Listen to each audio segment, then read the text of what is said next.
Now, let's look at a couple of examples to understand novelty and inventive step and then patent infringement.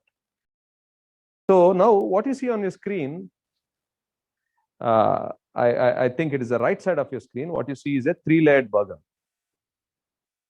right? You have a 3-layered burger. Let's say that's my invention. Now, what is already existing is a normal burger, which is a 2-layered one, and a sandwich. Now, the question I have for you is whether my 3-layered burger is novel and inventive. As I mentioned earlier, when you think about this from the novelty point of view, take each of these individually and then compare it with my burger. When you compare the 2-layered burger with my 3-layered one, is there a difference? At least one difference. If yes, then it is novel. Then go to the sandwich, then compare it with the sandwich. Is there at least one difference? If yes, then it is novel. Then think, because you have two prior art references here, you have a 2-layered burger and a sandwich. You think about who a person with ordinary skill in the art would be with respect to this particular invention. Would it be a baker? Would it be a chef? Or would it be somebody who is running a small food joint? Now, from his point of view, you think whether it would that person would think about making this 3-layered burger, considering the fact that this 2-layered burger and sandwich is or are existing. Okay, if I have to put it in other words, would a chef, assuming that the person with ordinary skill is a chef, think about making a 3-layered burger based on the knowledge that a 2-layer burger and a sandwich are existing, right?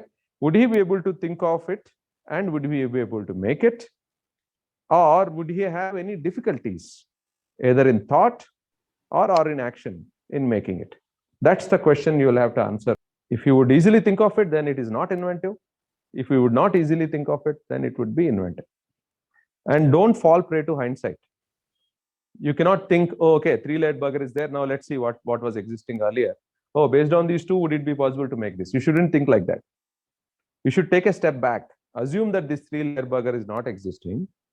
Just look at the 2-layered burger and look at the sandwich. And then think if a chef would make this 3-layered burger. It's very difficult to not fall prey to hindsight. But that's how the law requires you to make the analysis in patent law.